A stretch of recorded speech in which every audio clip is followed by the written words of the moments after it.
I'm going to call the Thursday, September 17th meeting of the Airport Advisory Commission to order.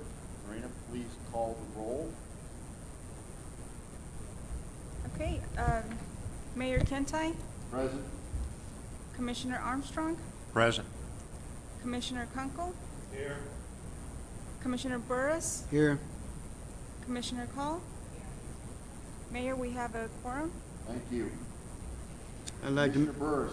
make a motion to accept the agenda as presented with the understanding that item number 7, air service briefing, will happen by phone at exactly 11 o'clock.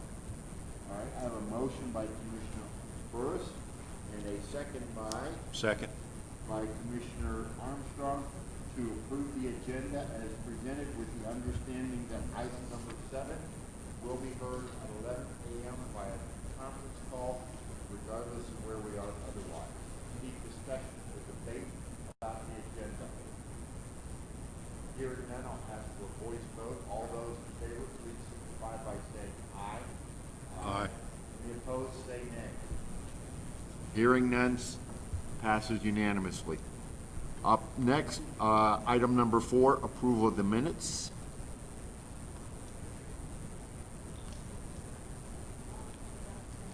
All right, I have a motion from Commissioner Call to adopt the minutes as presented.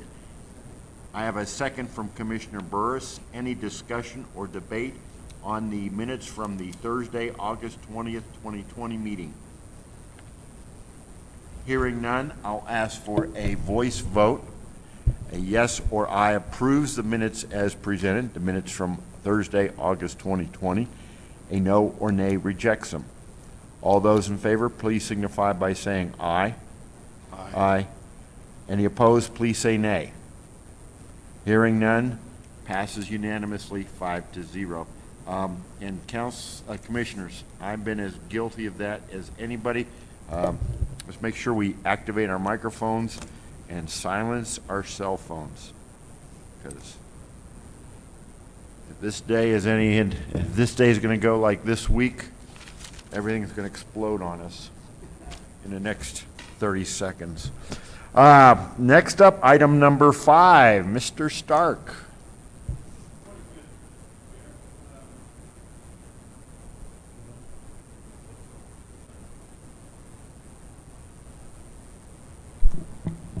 There we go.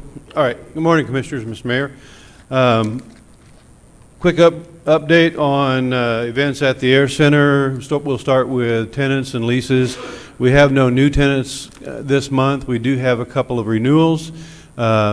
We have the NTVI, I'm not sure if I'm getting that name right, but at any rate, they're changing their name to something easier. It's going to be Aurora, Alaska, that will be on the agenda for legal next week. They're renewing for they're the bus providers for ILEA, so they'll be renewing that lease.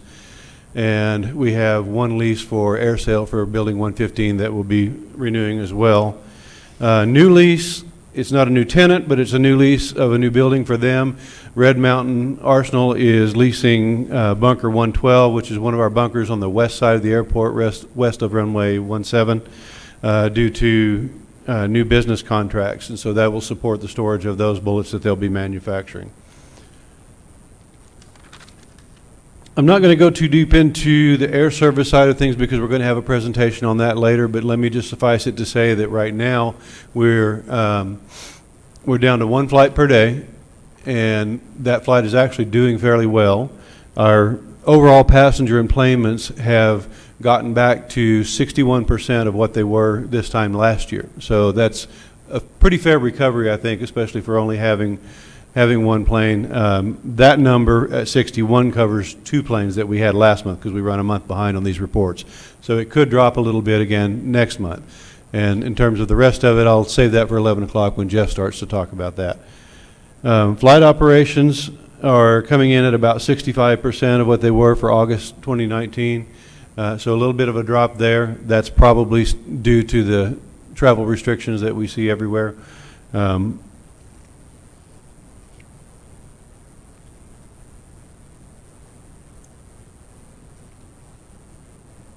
think I got a typo in my report. I just noticed that. Anyway, I'll fix that later. Sorry. Airline parking, we continue to get aircraft coming in. The parking revenues are up 394% over August last year. As of September 15th, we had 480 airliners stored on our airport. We've got a few more come in the last couple of days, so we're probably closer to 485 now. New arrivals, new airlines. Copa Airlines has begun bringing airplanes in. They had a couple come in over the weekend, and I want to say they may have had one or two yesterday, but I was busy and didn't get to watch it. But they'll be bringing in about 30 airliners, and they're working with Kabu. You want to say who they are? Copa I'm not sure if they're a national airline for Panama, but they are from Panama. So this is the first large numbers of internationals that we've gotten in this round with the COVID pandemic. The next thing that'll be coming in, assuming that it's still on, is the Air New Zealand bunch that are looking for probably October. Is that right, Randy? Okay. And we expect 8 777s still out of that until that changes. 4 now? Okay, it did change. So, again, everything's fluid, so that's what we run into. Even these 30 with Copa could change too, but right now that's what they're committing. And I sent it to the mayor yesterday, but there was an article on the internet that came out that Air New Zealand has already begun moving some airplanes into the United States, and they've gone to Victorville. I don't know how many they're gonna have go there, but some are gonna go here, some are gonna go there. But the bottom line for us is we really feel like we have about enough room for another 100 airplanes, and we're done. So we'll cut that off and stop accepting airplanes for storage when that gets to that point. And then the question becomes a different question, is do we want to expand our storage area? And so that'll be something that we'll talk about further down the road. Landing fees are up for August. I don't really see a whole lot of higher numbers in terms of landings. You see that in the operational number, but that's most likely because we've been getting a large number of 767s and 777s in the arrivals to be stored here. So those revenue numbers are a little bit higher because of the higher cost of landing on those. In the projects world, the new water towers, Lewis will talk about those here in a little bit, but basically the short of that is the east water tower is preparing for paint. The west water tower, maybe today the tank starts to go up, but this week for sure. Personnel, we have replaced Walt Ramirez as the airport security coordinator. Ned Karavdik from Dean Baldwin will be coming over on October 2nd, so we'll be excited to welcome him. And that is all I have. All right, questions for Mr. Stark? What's the status on replacing Mark? At this point, we're looking at the possibility of doing the organization a little bit different. That position may get divided up differently, so we've got to rewrite the positions. We're in the process of rewriting those that position description now, and so then it becomes a budget issue as to whether we split that position into two. The general idea at this point is to split property management off so that you have a property manager, and then split off the deputy director position so that you have him who's more of an overriding position. But those tasks have not been completely defined yet, and then the question process-wise is whether you do that in one position now because of budget, and then divide it into two later. So we're still reviewing all of that. So are you temporarily overseeing his? Yes. Yeah, I'm temporarily doing the deputy director job as well as the property management. So, we'll see where that goes in terms of the priorities of which position we hire back first and how those budget numbers come out. But we honestly haven't gotten to the point yet where we're ready to hire anybody, because we've got to write the job descriptions and then see whether we hire one, split that job later, or we are able to hire two, but just haven't gotten there yet. But we're working on it. Thank you. And sooner the better for me. Okay. Other questions or comments, counselors, commissioners? Don't go far. Oh, wait, you're up next. I'm up next. Item number 6. Okay, hello again. So the CARES Act grant that we did with EDA, there's really not a lot to talk about. The mayor may have a few things he wants to talk about on that project. But as far as the grant is concerned, I did contact Tricia Corbis with EDA, and the meeting that was supposed to happen this month to decide those grants did not happen and has been postponed until October. So really no news at this point from that. And did you want to talk any more about it? I've got copies of the letter for you guys, or I'll get you a copy for the minutes. It's the letter I sent to Gene Gabara. I say it right, Gabara? Yep. At FAA about the MAP money. We discussed this last time about requesting the redirection of the $2 million on the terminal parking lot. This is an outside shot at funding this. Let's kind of put this project into some discussion. And this, of course, is the Hangar 84 upgrade, adding the doghouse and perhaps additional other features. And the rough estimates we had was $5 million in grants and another $1 million plus from the city for a total around 6.2, something like that. We are now told that the maximum we're going to get from EDA is 3, so that leaves a $2 million minimum, $2 million shortfall.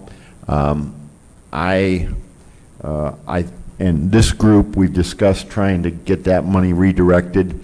The long story short is it tends to be difficult, but we're in a difficult and unusual, if not unique, situation with COVID. So you don't get to dance unless you ask. So we're asking. I have not gotten a response from FAA, so we will see what happens with that. And in any case, the upgrading of the Hangar 84 is probably something we need to really delve into a little more next month, Scott. I mean, by then maybe we'll have something from the EDA, but at the very least, we need to look more closely at timelines of this project and maybe get more of a idea where we're going and how we could possibly fund this. You want to talk about? Another thought that I have that Tricia Corbis had mentioned in our meeting that when we were applying for this grant is she had mentioned that we could possibly apply for a second normal process infrastructure grant with EDA. I don't know exactly what that process is, and I would think that at this point it'd be a good time as we get close to an answer on this one to start discussing that process with EDA and see if we need to be doing anything now. Okay, I think that makes a lot of sense, because one of the other aspects to this is the ramp repair, if you will, of the where the tear down pad is currently in this area, and the idea of to repair that ramp, return it to usable condition. With that project, now we do have ramp repair money, and we talked about that a little bit last time. So I'm thinking that we need to probably pull all that together as a master project, and what are the different things we need to look at. I mean, those are my thoughts, and I don't know what you guys think, Scott and commissioners. Another possibility that I've discussed with FAA, the ramp project for this month, at this point, they're not wanting to redefine the scope, although I don't have a solid answer from them yet. Imagine that. That's pretty normal for them.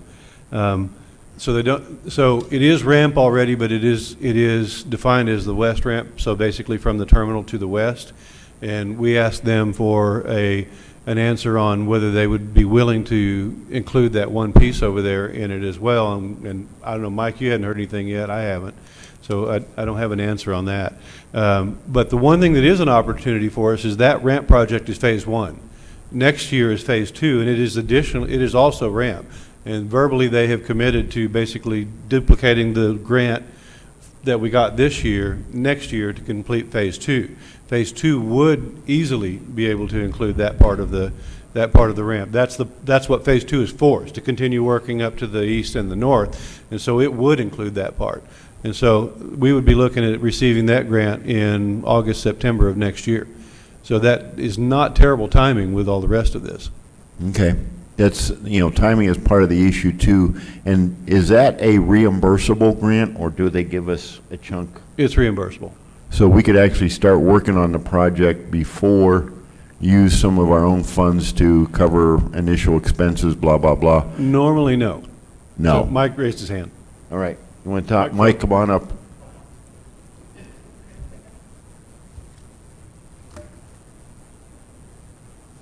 As far as the reimbursable aspect of that, with FAA money, so long as the FAA knows about the project, approves of it, and makes sure it's eligible, you can get reimbursed.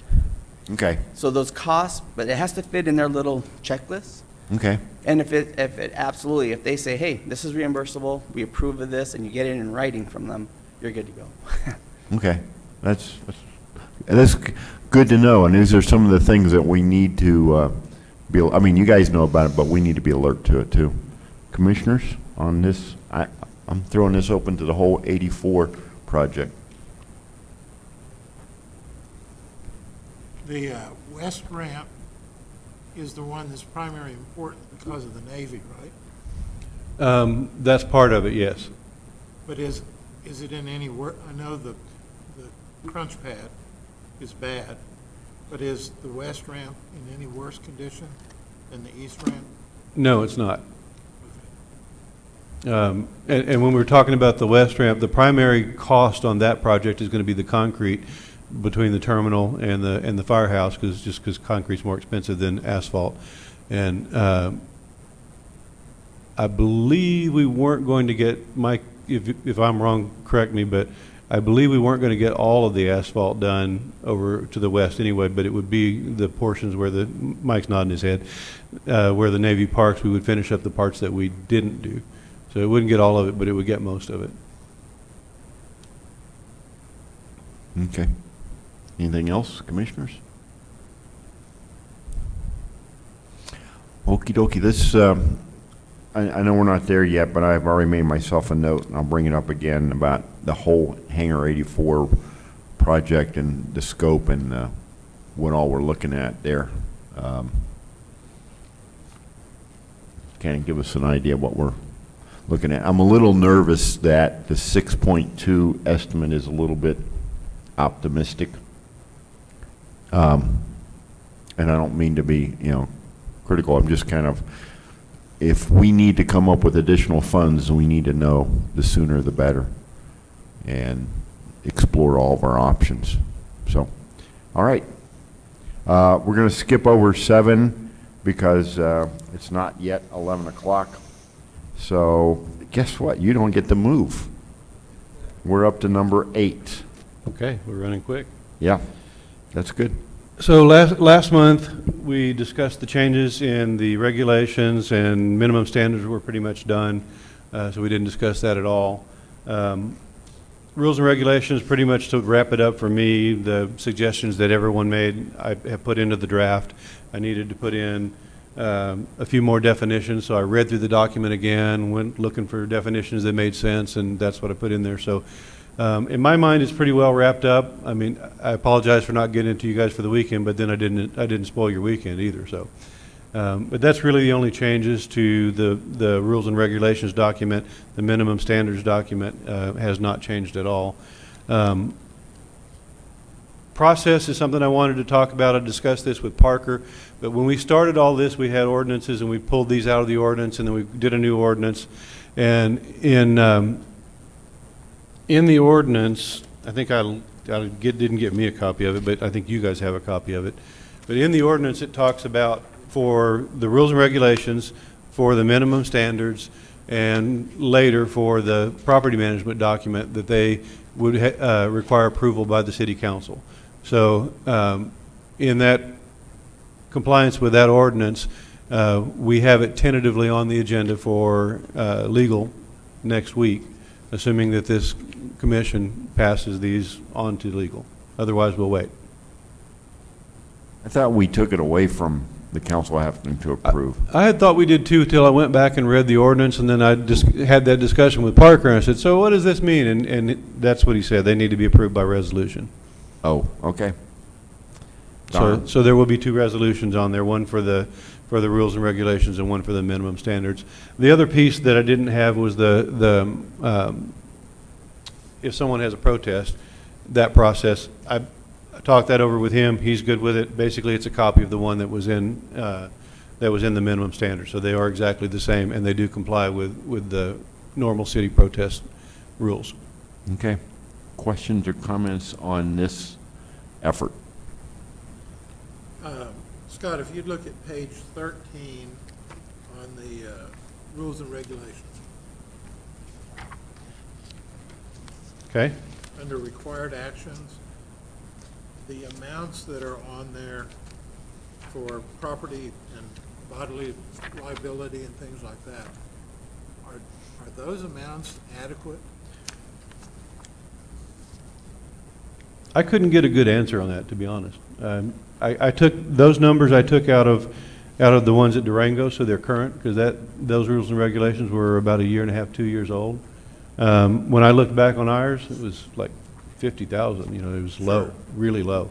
Well, So- and so when you look at that in comparison to the amounts that are in the minimum standards under insurance for everything, and it's 2 different things, I realize that. Yeah. These are like vehicles and things. Yeah, these are for vehicles, and of course, Yeah. minimum standards is general. But even liability and stuff, 100,000 is not very much. Doesn't go far if you hit an airplane. Well, no. And so I think somebody needs to get a definition on that from the attorney or someone. And I apologize, I hadn't noticed that before, but when I went through this. And then underneath that on page 13, vehicles operated by the United States of America. So any federal vehicles are exempt from this? Just They're self-insured, so yes. Okay. But no other state entities or anything like that apply to that? So just federal vehicles? I was just no. Okay. I was thinking, the only state that we have drives out there is DOT, and All right. so they're insured through the fund like we are, so they'll have certificates and all that, just like everybody else. And then page 14, 4th paragraph down, end of that first sentence, weather needs to be weather instead of weather. You've got it weather like climate. I couldn't hear you. Where are we looking? 4th paragraph, 4th dot, end of the sentence, airport speed limits, weather. Should be WH, weather instead of, Oh, you see? no, I don't see it, but Okay, I 4th trust dot, you. 1, 2, 3, 4. 4th dot down, Got end it. of the line, airport speed limits. Weather with an H, Okay, good. rather than weather like a thunderstorm. And Got so to extend the conversation, in the minimum standards, those amounts that are in there, under all the insurance, everything's $1 million for everything in here. And that's a big number, so I would assume that that's okay. But it just seems strange to me that everything is $1 million. Yeah, and that's what we've done on our leases and everywhere else. Okay. All right. And then When you look at what the state requires for liability insurance and, just to be legal to drive on the road, it's way lower than these numbers, so. Yeah. That's why I was like, I tried to find a good answer and really didn't feel like I got one. So I left it there, still much higher than what the state requires for the street, but I'm with you, I'm not 100% convinced it's enough. Um, In the end, if you're looking at This is for individuals. If you're looking at, which we have very few, if you're looking at the companies and they hit an airplane, it's on them. So it's going to be their company insurance that deals with that. And so the insurance that we're talking about is primarily going to be, controllers driving back and forth to work and that sort of thing, that are driving their POVs. Okay. Go to page 28. Of on the minimums? Minimum standards. Okay.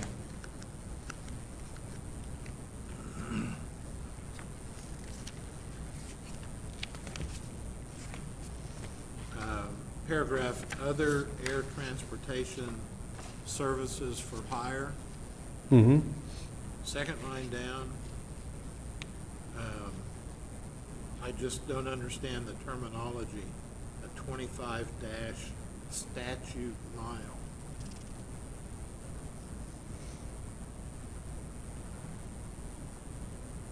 Why isn't it just a 25-mile radius? That's probably out of FAA regulations. A local flight is defined as a flight within 25 miles of the airport. Okay. And so that's probably exactly where that comes from. And this, of course, is to govern, sightseeing tours, that type of thing. We really don't have anything like that right now, but, someday if we did. Okay.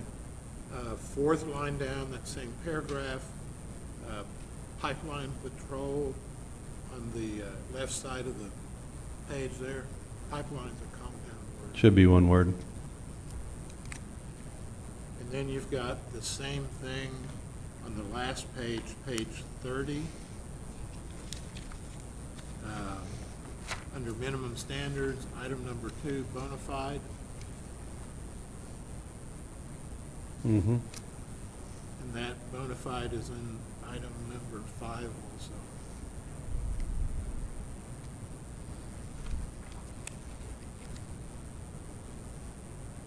Interesting, the spell check didn't catch that.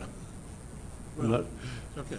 I guess And those then- are 3 real words. And then my last question, I don't understand, under item 7, maintenance must be provided by a lessee based at the airport who provides such service, or by a properly certified mechanic who shall not receive remuneration in any manner for such service. So why can't the mechanic be paid? So I don't think that's, I'm just reading it again. I don't think that's intended, it's intended to not have a commercial operation where you or me brings our airplane over to the certified mechanic and we pay the club to do the work. So they work on their own airplanes, and that's fine. The mechanic, my assumption is the mechanic can be paid in that just like any other mechanic. Yeah, but this doesn't say that. This says the mechanic can't be paid.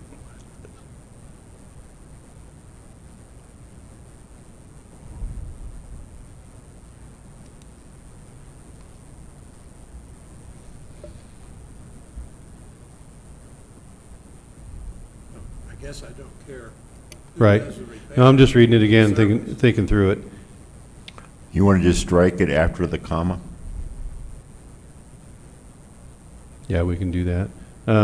Except if we, the only thing is, if we leave it like that, then it says that it has to be provided by a lessee at the airport. It doesn't give them an option for someone else to come in a mobile fashion and work on something. Then just put, or by properly certified mechanic, period. Right. Good. Right. Yep. We can strike that, all other maintenance from there out. Oh, just go ahead and just pull that whole sentence out. So that just basically, aircraft maintenance performed by the club shall be limited to only the maintenance that does not require a certified mechanic, period. Yeah, I think when you do that, if you strike it there, then you wind up, everything else falls into the normal mechanic realm. Okay. Does that make sense? That, Bona fide is 2 words. Unless you invent the word, which I did. Okay. Just saying. She I looked it trust up. it. could have fooled me. Like I She looked said, it up. it passed muster, so that's why I missed it. All right, what about the idea of just deleting that last sentence altogether? And basically, it just means the club can perform maintenance that doesn't require a certified mechanic. Otherwise, it's just, the implication is you got to comply with the rules of the I'm FAA. guessing that the idea here was that, if it's a club, then a mechanic is part of the club, and so they're doing the services gratis, but, That'd still be allowed. yeah, I'd say, I'm not sure why that's a huge problem if you're doing your own airplanes. Honestly, this was copied, so. Okay. So go ahead and drop that. You're good Yeah. with that? Yeah. Okay.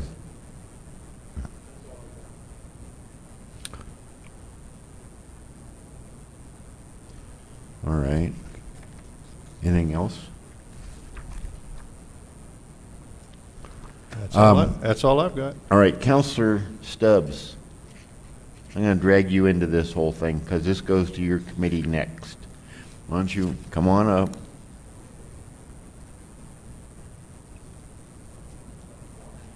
Because I want to ask if you're comfortable with this and get you on the record. No, I just want to know if what your thoughts are about timing on this, and does the legal committee, is it going to do a lot of work on this, or you think you're just going to send it on to consent? Oh, I know now why. All right, just your thoughts. Mr. Chair, I doubt that we will. I think it's important that it go through the committee. Okay. But I think you all have massaged it quite a bit. I can't see that there'll be any real concern. Could we do one resolution for both, do you think? I prefer not to. Okay, They're different subjects. okay. I just thought I'd ask. All right. Anyway, anyone, and while we got you here, so the plan would be that Scott gets to you, and when's your next legal? Next week, next Thursday. Do we have enough time? Yeah, Okay. because I know there's been discussion between Scott and Parker, so yes, we've got it on our draft Preliminary? agenda, Okay, all right. so we're anticipating it. Do you want anyone besides Scott to appear? I mean, like, we have 4 other talented commissioners here who could, Anybody's welcome.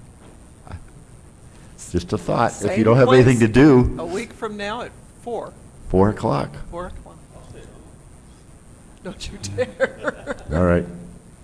Or go to a meeting and you can just watch the circus. There is that. Okay, any comments or questions for either Scott or Counselor Stubbs?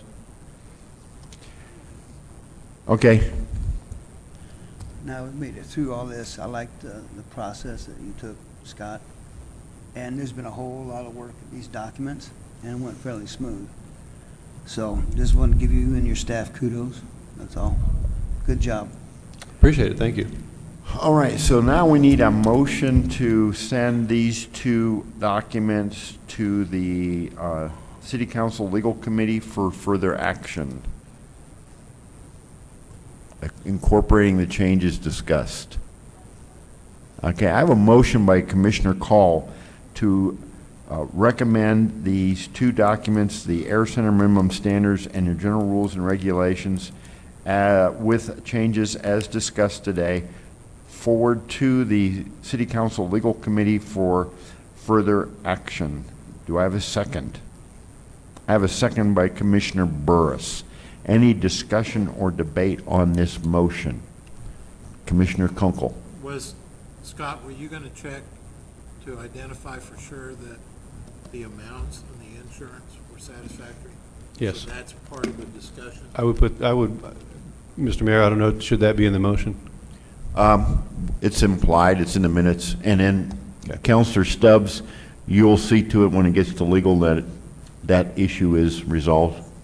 Okay, I have an affirmative nod from Counselor Stubbs that she will ensure that legal committee meets, and the good thing is we'll have Mr. Parker there to Yes. to adopt it.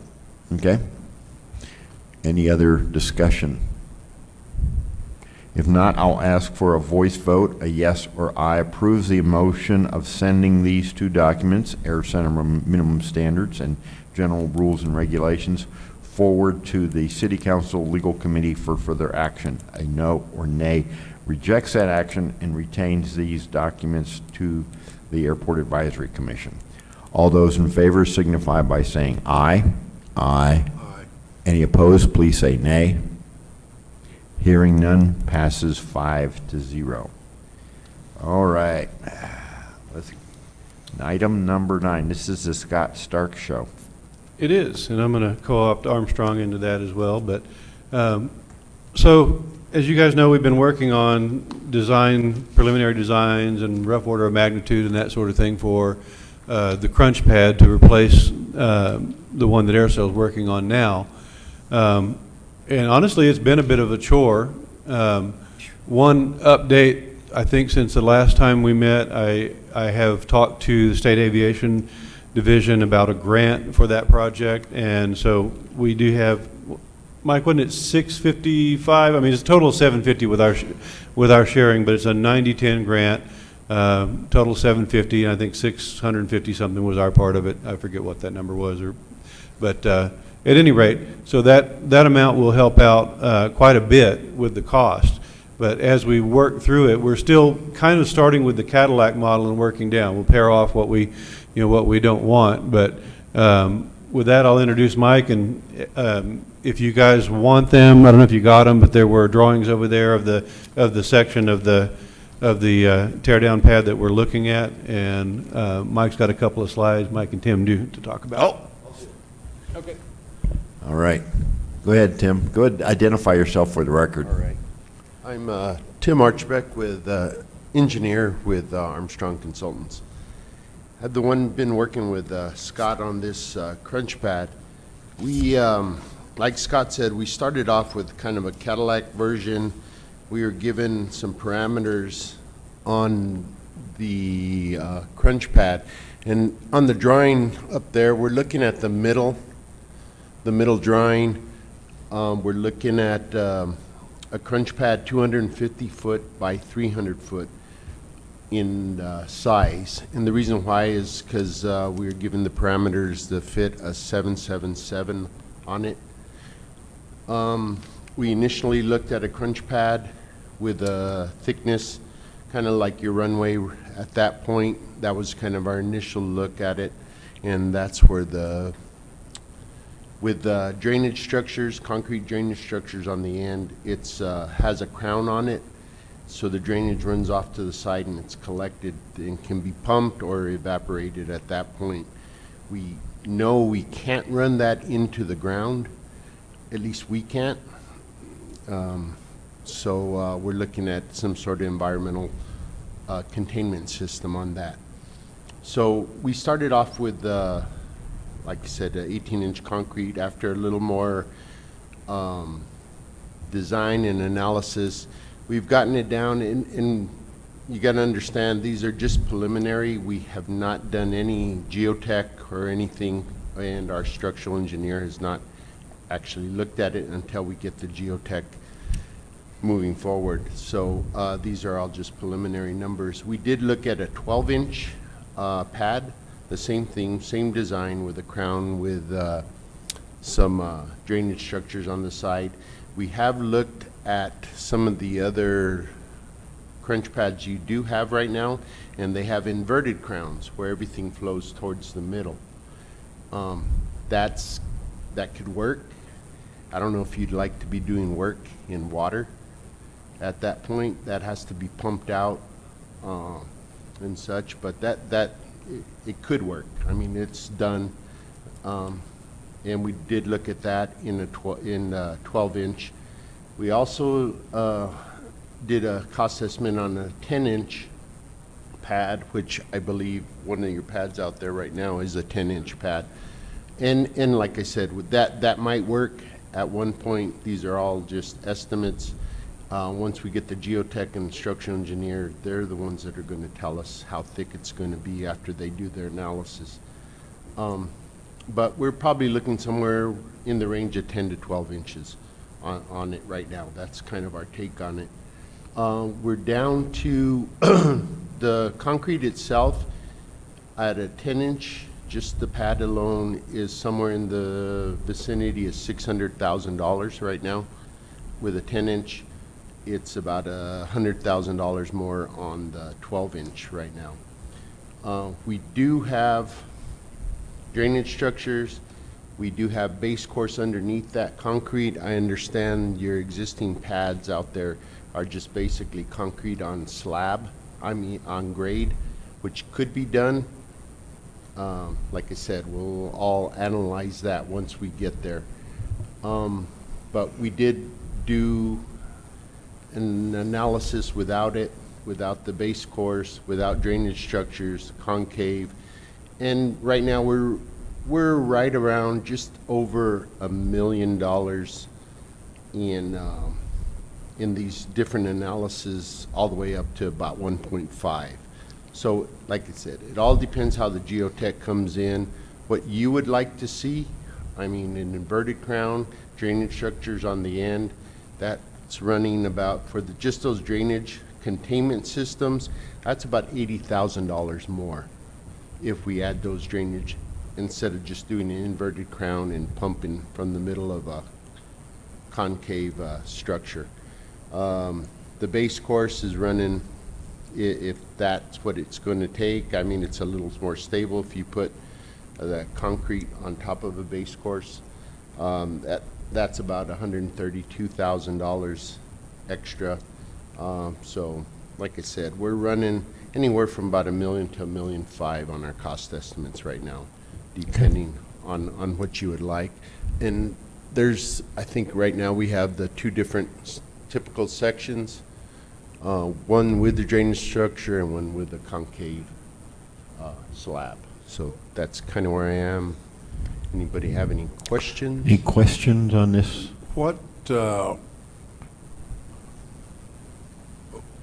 how quickly do those pads, the surface of the concrete, deteriorate over time? Is there any, is there any metal flakes or anything that are a part of that to keep it from damaging too quickly, or?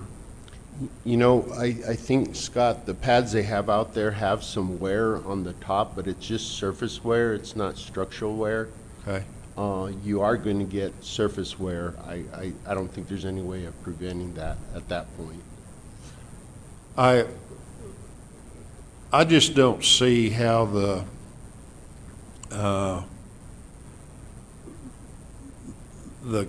concave idea, I don't think that's a good plan. The other aspect of that is, where is that drainage going to go and how's it going to be contained? It basically, right now, that's what they have on the pads they have presently, is a concave. Right. It drains in the middle. Either they pump them out or they work So with water in it. it's not, it doesn't have a 1% slope or anything to go off of one end or the other? On the concave, it all drains to the middle. What you guys have right now on those pads right now, it drains towards the middle of the pad and it gets pumped off some way. I'm not sure. Yeah, there's a 1% slope into the middle on the concave. The one we initially had, and you can see with the drainage structures, has 1% out, going out and catching it in Right. concrete. But right now, the existing ones that are concave, that water just sits there? Yeah. Right now, it basically is up to the schedule of what those guys are doing. If they're not working on it, they'll leave it sit and let it evaporate. If they need to get in there, then they have to pump it out. And so they should be pumping it into a truck and disposing of it properly. I have not witnessed that, but that should be what they're doing. So the current pads that we have, how old are those? So the one that AirSale's using now is original from 1940s. That was a building slab originally, that the building's been gone. And so it's really not appropriate for what we're doing. It's destroyed, and that's why we need to replace it. The one over on the south end of what we call the drag strip now, but was an old runway 17, That piece of concrete, I'm not sure when it was put in, but most likely the 40s or the 50s. So it was a piece of the runway back then. So it's a thicker piece of concrete.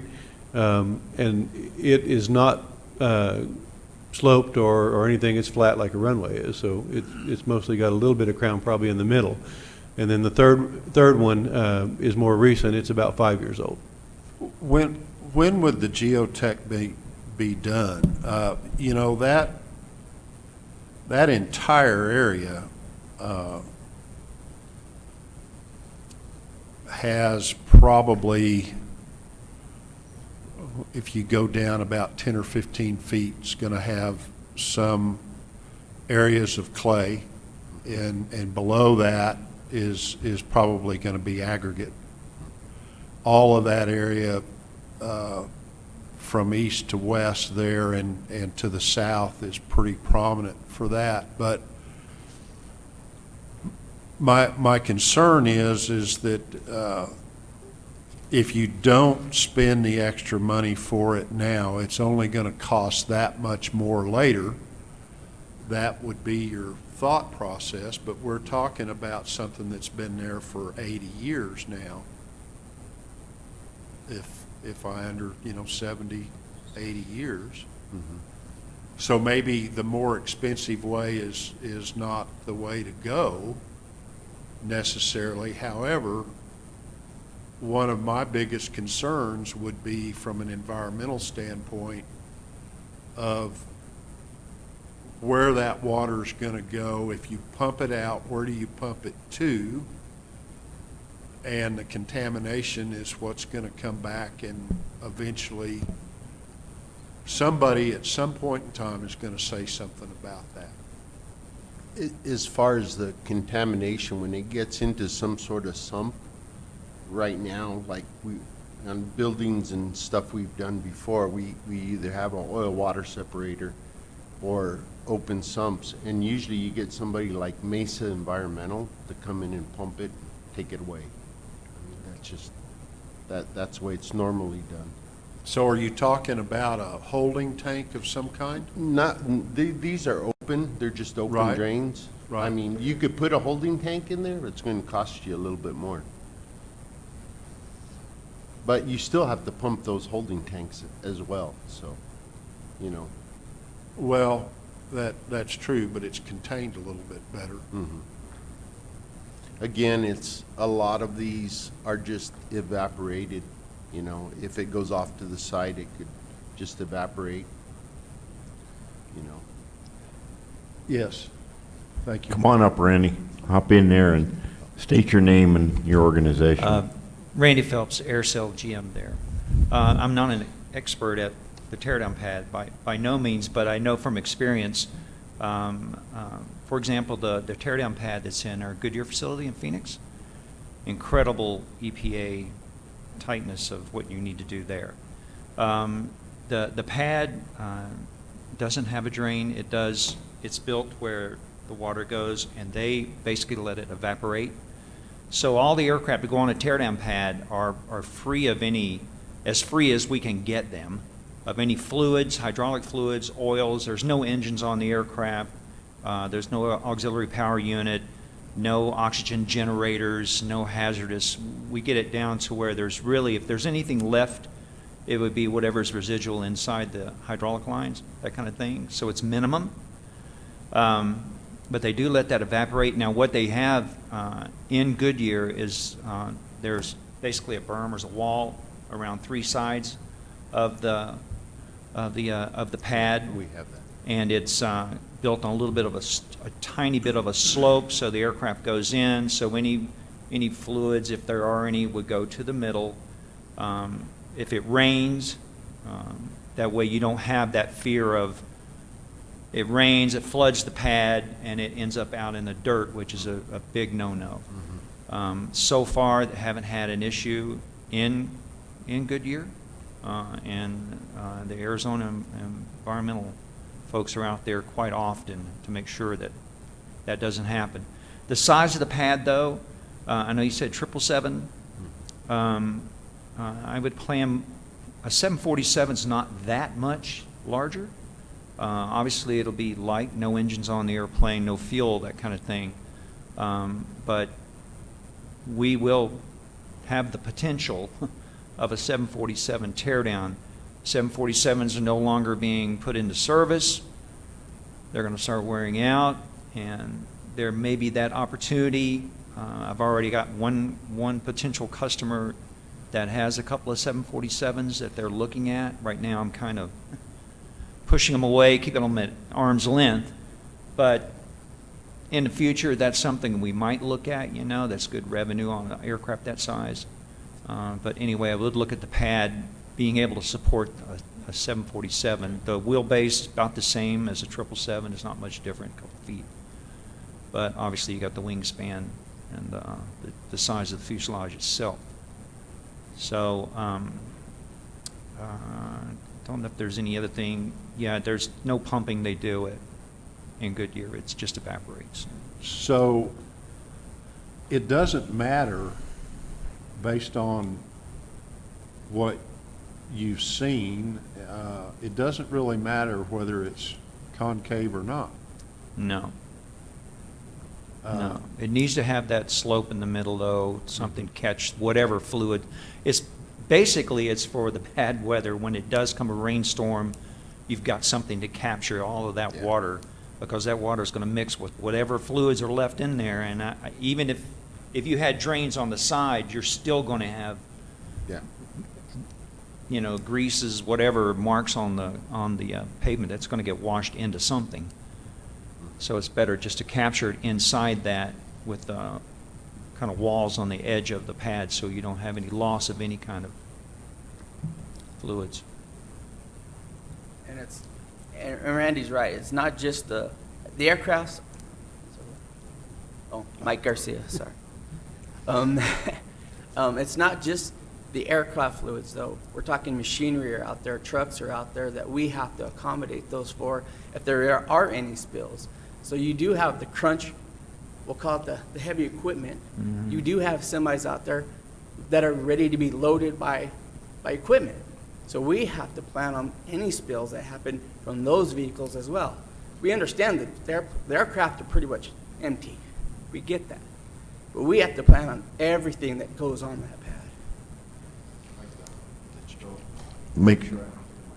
For example, if it's diesel operated, so diesel fuel going in, hydraulic fuel for the mechanisms. We don't know the operation, to be honest with you, as far as Okay. do they put the fuel and those equipment on the pad?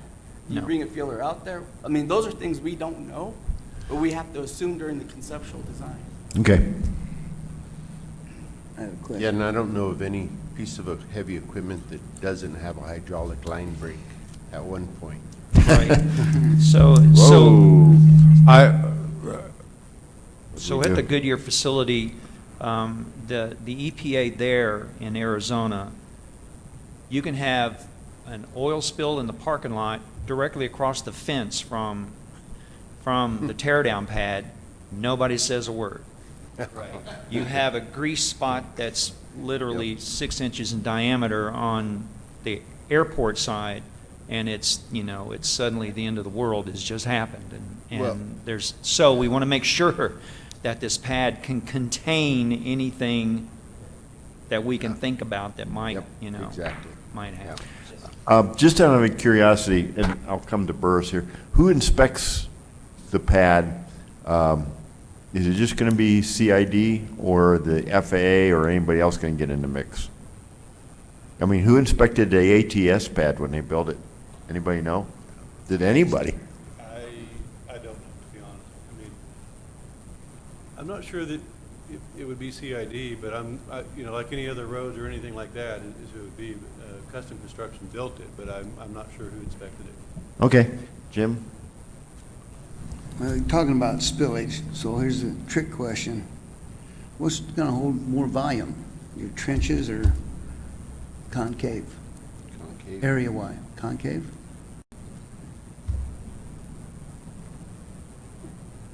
Yeah, And just so you guys know, Mr. Hartz is about to call in. Okay, but You know, we could design those trenches on the side to hold as much as, right now, they're 3.5 by, with a 3-to-1 slope, so it's about 27 foot wide on each side and 3.5 foot tall. Deep, but, they could be designed to hold as much as you want, so, yeah, Okay. yeah. No, it's a good question. And we definitely would work with, obviously, the city and any of the tenants. We like input. Again, this is all conceptual. Gotcha. And we'll work with the city on anything that you guys feel necessary. Well, it doesn't seem really, based on what I've heard what Randy said, it doesn't seem to matter. Even from a spill standpoint, I would say that the concave is the cheapest way to go, and Oh, yeah. and Yep. of course you're going to know more once the geotech's done. But I think, gosh, if you've got some that have been out there for as long as they have, I think, and they don't have a lot of damage, then I think it's probably okay to go that route. I'm going to ask us to put this on hold for a little bit because we got Mr. Hartz from Mead and Hunt. So we'll come back to this and continue this because we got some additional issues.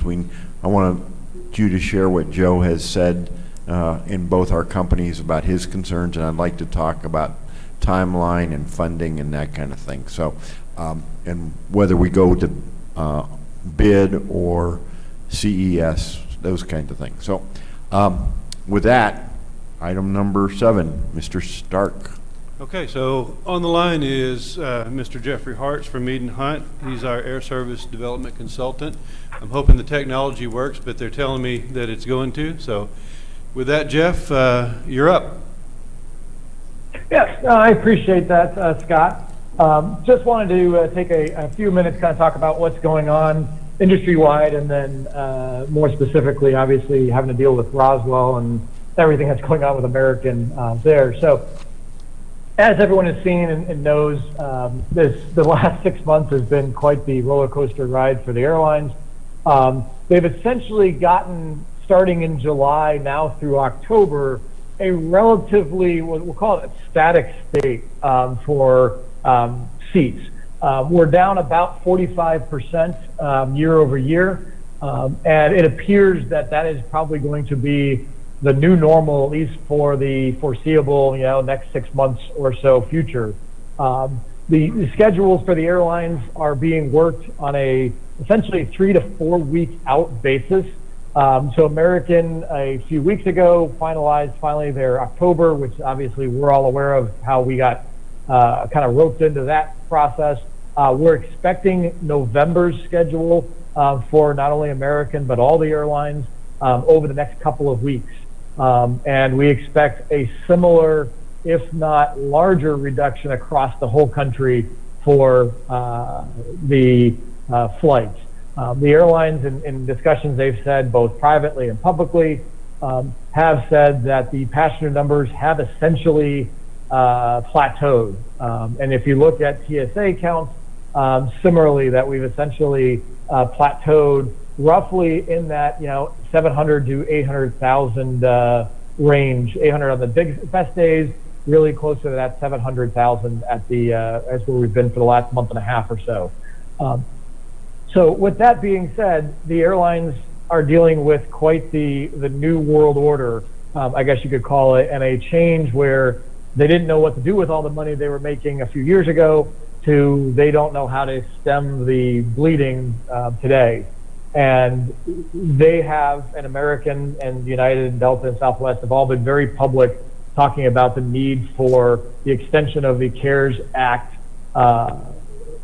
essentially payroll assistance that they got extended now, but they are hoping to have extended through March. Currently, it was supposed to pay everything through October 1st, and all of the airlines have announced either voluntarily or involuntary reductions in force, upwards of 30 to 40% of their workforce. starting October 1st. American, as we're all aware of what happened with Roswell and the other 15 markets, went further and actually announced the cancellation of service or suspension of service for 15 markets starting in October, and unless the CARES Act extension comes into play.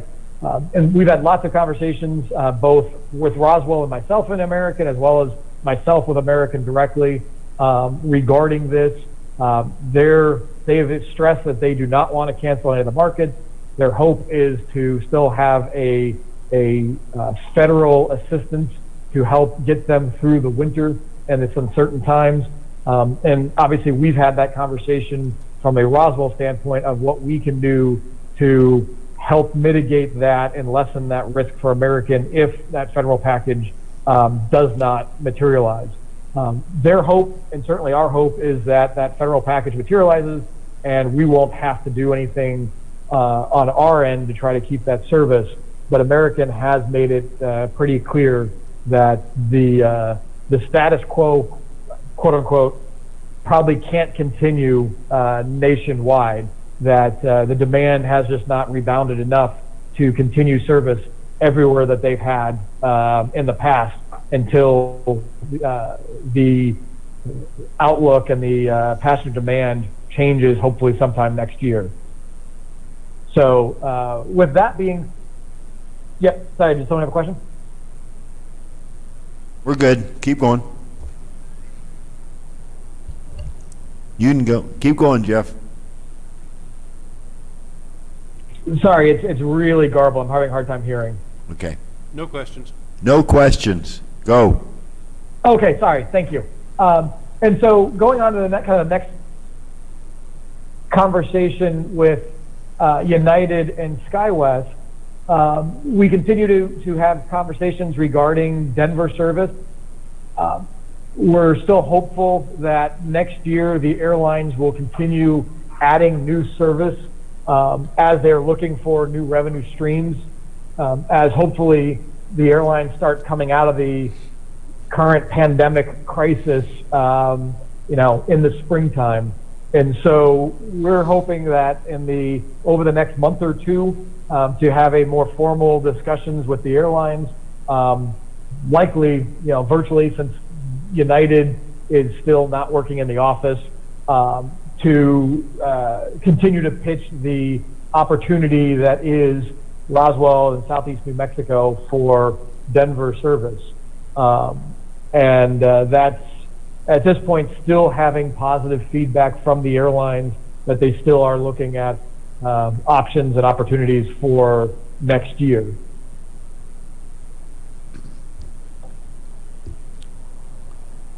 Okay. No questions? Well, I was going to ask, can you talk about where the feds are right now? Because my understanding is Congress is not going to be able to get anything done by September 30th. So what does American do? I don't know if you could hear that.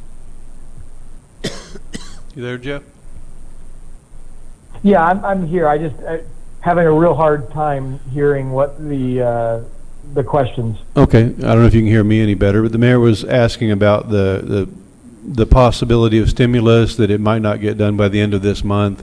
What does it look like from the airline side to you? What might American look at doing if they don't get stimulus? Yeah, and right now, American's the only one that has talked about suspending service across the board to markets if they don't get the CARES Act extension. My suspicion is there will be other markets through the winter for other airlines, as well as additional markets from American that would get announced without that expansion. So I don't think that the 15 original markets are isolated just to American or any other carriers. At this point, it's highly likely that there would be additional markets losing service. and you might want to ask, the Roswell and Stillwater were the only two that got a reprieve. Will they? Yes, that's correct. So of the 15 markets, 4 of them are not having this imminently affecting them. Roswell and Stillwater, both markets I actually work with, have engaged American on what can be done through the winter if the CARES Act funds don't materialize to help keep the service there. 2 other markets, Joplin, Missouri, and Sioux City, Iowa, were actually part of the Essential Air Service program that American did not realize and incorrectly tried to cancel service before they could. They have initiated the process to start EAS subsidies for those 2 markets. So 11 of the 15 are still at risk of losing service in October. And do you want to talk about how far in advance they have to do their scheduling? Because this is about equipment and personnel. And my other follow-on would be November. When will they pull the trigger on November? Those thoughts. Yeah, under normal circumstances, the airlines have a 45-day cutoff for scheduling, and that is essentially revolving around crew planning requirements, getting a schedule, creating what they call bid lines to be able to put out for flight crews, both cockpit and cabin crews, to bid what they're going to work for that given month. The pandemic has shortened that, we'll call it, quite a bit, and they're doing a lot of things very reactionary, and we're now seeing things really shortened about 30 days. So we expect the November schedule, which was I think November 3rd, really having a critical cutoff for American of the first week of October. We expect it to before that. We expect having an answer from American on both us as well as schedules and how even we'll see November being in 2 weeks, and probably really the next week and a half. And I know they are waiting as long as they possibly can for the CARES Act and Congress to either pass or not pass that, so that they can try to avoid as much disruption as they can. And so as of this last week, the schedules for all the markets being suspended in October are still all technically out there in their system, just not taking new reservations, like they did with us originally, and then they reopened reservations. So the schedules are still there, and they're hoping to still fly them and not have to cancel them, and be able to reinstate them. For us, from what we've been told, we have that reprieve, and they'll reevaluate it in November. And again, through our conversations and hopefully being able to support them if the federal government dollars don't come through, we'll be able to get through this winter period. Okay. Questions for Jeff? Anybody? Jeff, we had talked, when we talked with American back on, was it the 26th of August, if I remember right. 25th and 26th. 25th was when we had the conversation with them, and then 26th is when Brian called me. Do you feel, or do you get the impression we can still work out some type of an agreement with American that will ensure uninterrupted service for Roswell? Yeah, at this point, I believe that is the case. Nothing has changed on that. I corresponded with Brian last week with American, and he reiterated that they're holding firm essentially on what to do until they see what Congress does, because they don't want to waste essentially your time and their time coming to an agreement while if Congress is able to pass and extend the CARES payroll support, because he said that their goal and their hope is to not have to ask any community to have any support and rely upon the federal funds for that. So that is still under my impression, and that's one of the reasons why they gave us that, reprieve through to November, and just put us right completely back into the system so that we're still taking bookings and there's still plenty of time to come to agreement if Congress does not act. Okay. Anything else? No, I guess not. I think we're good. Now all right, very good. Thank you. Thank you, Jeff. Yeah, I appreciate it. Thank you, guys. You have a wonderful day. With Jeff off the line, we're going to have a further conversation with him, city manager, Mr. Fuentes, you, and I guess myself, next week. Look at options, because there's really, I think, and Scott, correct me if I get any of this wrong, there's two different ways to look at this. Initially, there was a discussion of a fixed amount payment to American in exchange a guarantee of air service through the 31st of March. That's a very simplistic approach, easy to understand. The other approach would be a minimum revenue guarantee in which a certain threshold, if not met by the passengers, is met by the guaranteeing entity. That's a little more complex. That is the formula we had for the Phoenix Air Service for the first 2 years, March of 16 through March of 18. We're not really sure what those dollar amounts are either way, so we need to look at that and try and figure that out.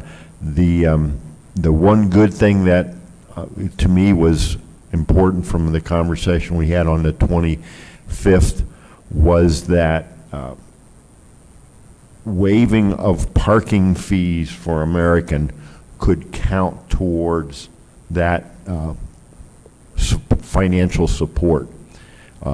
And I was really quite surprised about that, because the sad reality I've seen is that the two different parts of the airlines, the aviation, the revenue generating flight stuff doesn't talk to the maintenance folks, and it's like they're in different worlds. But that was clearly made that would be a potential. Now that actually takes a burden off of any kind of municipal or community financial support, because it doesn't mean we write a check. We means we just don't charge them. And Scott, you want to talk some more about that, or you want to correct me if I got any of that wrong? No, I think you're pretty much spot on. Right now, a lot of the answers that we don't have are purely because American interrupted the conversation to wait on the Congress. So we don't know what their preference is for an agreement, whether it's the as the mayor said, the actual seats unsold type of agreement, or if it's a straight monetary payment. We were kind of considering both options, and then it basically was stop and let's wait on Congress. In terms of the parking, that we've talked about that in here before, and right now, last month, that was $54,000 just for American. So that, that's a substantial piece for them. And I think it's fortunate for us that we're talking to American on the high level that we are, or we would not be able to marry that left and right hand of American who may not talk to each other. The air service folks talk to maintenance when they have something broken, and that's about it. So that will be very helpful for us. It helps us spread the load out. And also what I will say too, and I'm kind of like to hear you guys' comment, I have made publicly the statement that as mayor, I will do whatever I need to within the limits of the law to ensure that we have continued air service here. I think it's critical, but those are my thoughts. And as we all know, I don't have a vote unless there's a tie. So jump in there, Councilor Armstrong. What is this, and I think that the ongoing discussions with American is to continue flights in and out of Roswell is a good thing. But what does it do to our talks with United? I'm not sure that it really does anything right now. I mean, if American leaves, then United's that's a whole nother ballgame then. It changes it significantly. If they stay, it doesn't really change anything. The bigger effect right now is the COVID pandemic. And that's really what's affecting everything more than anything. I mean, that's affecting United's expansion that doesn't involve us. But to a certain extent, it does involve us. There were a number of cities that United was looking at expanding into through SkyWest, and in the end, United said, "Kibosh, hold off." Even though many of those cities may have been potentially profitable right out of the gate. United is not willing to take the risk, and that's understandable in this time that we're in. They wound up allowing 2 that had been delayed for over 22 months, and that was all they allowed out of close to 30. So we're in that group. We're basically on hold until sometime next spring, with no date. That could be pushed further. It all rides on what this pandemic looks like and what it's doing to the passenger demand overall for United. They certainly don't want to expand in a time when passenger demand is depressed. So that's the biggest impact on our expansion and United's in general. For American, if they're gone, then it's basically it's open season for anybody who wants to come in here. So, in a nutshell, right now, anything with United, SkyWest is on hold. It is. And I'm also guessing that any type of terminal expansion is on hold as well. Well, it already was anyway because of funding. So there's 2 answers to that. Funding is the main driver for that. If the funding came up, we're going to take advantage of it.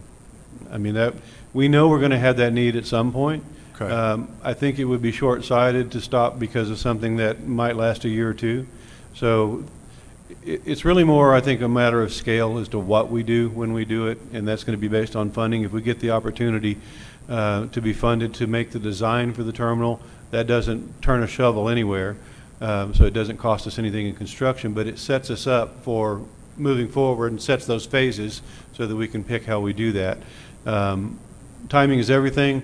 Like I tell people about painting airplanes at Dean Baldwin, the time to paint airplanes is when they're not flying.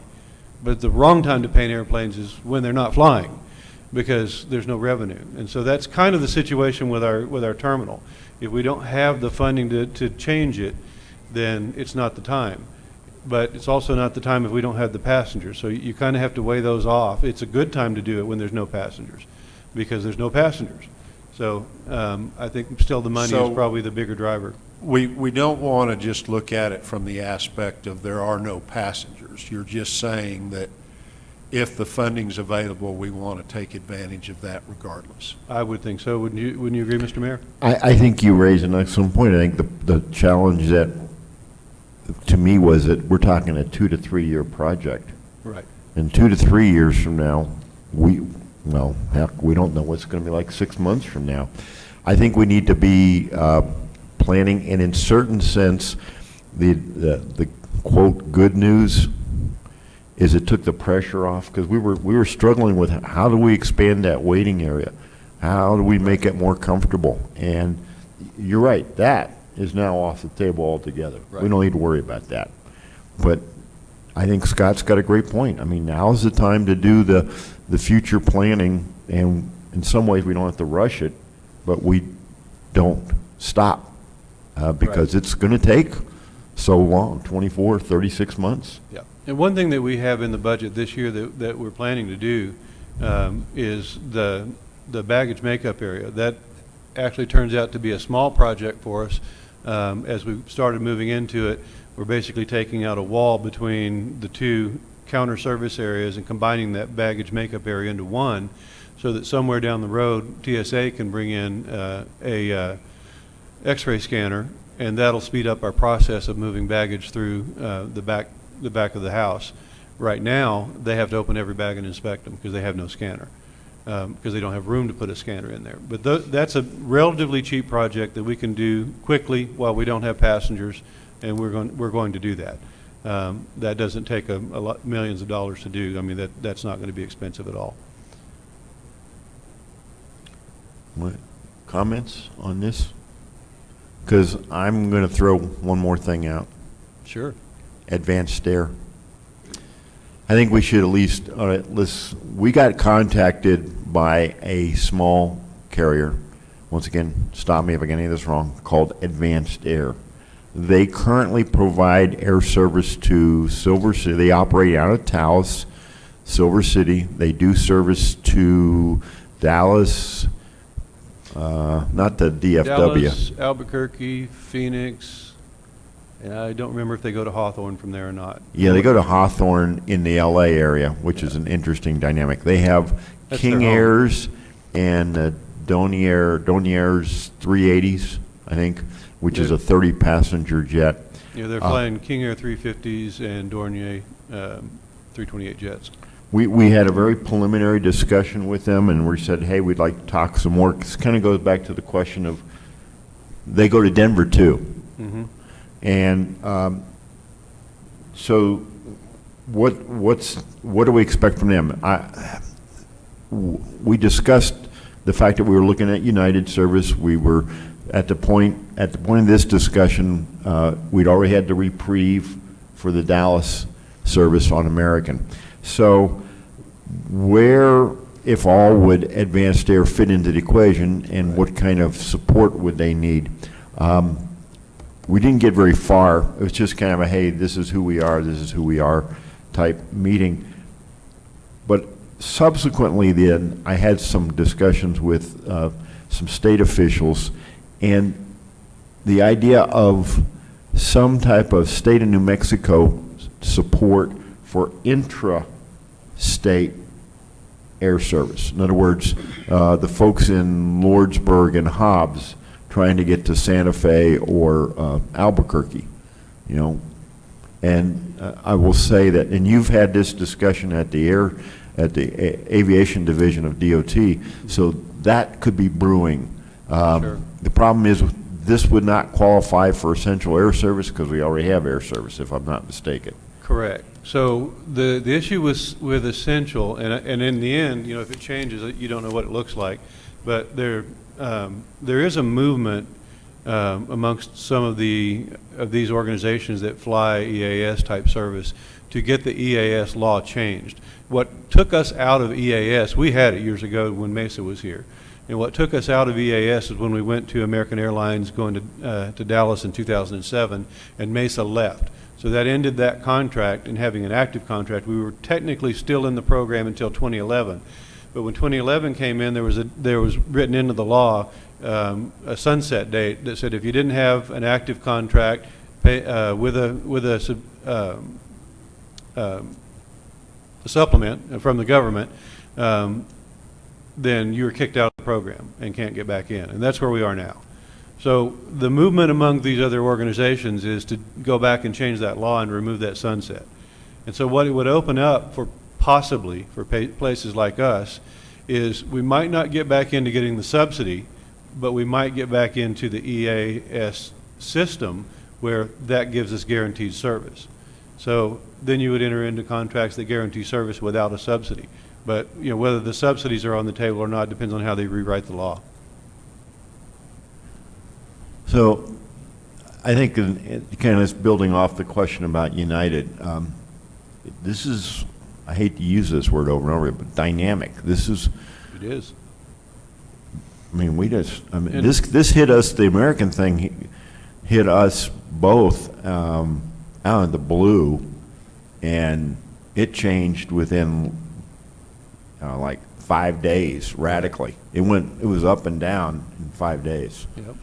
And then you know, we're happy to talk to anybody that wants to provide air service to Roswell. So that's where Advance came in. They reached out to us, and even with the other air service that we're doing, there could still be some niche for them, such as Albuquerque. when we do our surveys in the terminal, one of the main requests that we get is a flight to Albuquerque. Yep. You know, and what that looks like, who knows? Years ago, we reached out to Boutique to see if we could do it without an EAS, and it was prohibitively expensive. It was something like $500 round trip, so who's going to do that? Nobody is. But if Advance could do something that was at more of a reasonable price, then it might be something we consider. But we didn't talk about, you know, any MRGs with us and them or anything like that. We never got anywhere near that far. At this point, it's just considering what we might want to do. And sure, it's certainly possible they might fit a niche, but right now I think that, you know, our attitude is let's kind of get back to where we were. You know, is where we want to be now, and see how that irons out, and get a little better idea of what United's going to do, and then see if there's a niche that they might could fit in. The one thing that we talked about with Advance was that, quite honestly, we love our jet service here in Roswell. You know, we do not miss the props at all. So putting a King Air in here going to Albuquerque might not work. So that, you know, whether that 30-passenger jet can get filled up going to Albuquerque is another question. But again, those things all need to be talked about. They do, yeah. On that, anything else on air service? I'd like to, well, kind of jumping ahead once again, I'm going to ask that we talk about air service again next month, because it's so dynamic. We don't know what's going to happen, and it could be some big changes by then. Commissioner Kunkel. Two things with air service. One, our consultant, Jeffrey Hart, can he assure us that, I understand what you just said, we'll talk to anybody to get air service in here, but can he assure us that if we're doing that, that's not going to upset the apple cart with American, which we've relied on for years and years and years?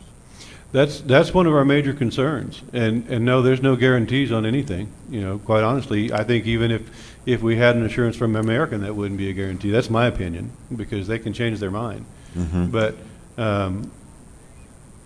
you know, that certainly is a consideration. Both talking to Advance and talking to United is what it does to other routes. At this point, there's enough that we're missing that if we pick in terms of our leakage, if we pick up those passengers, it doesn't affect anything that American's doing now. But psychologically, Correct.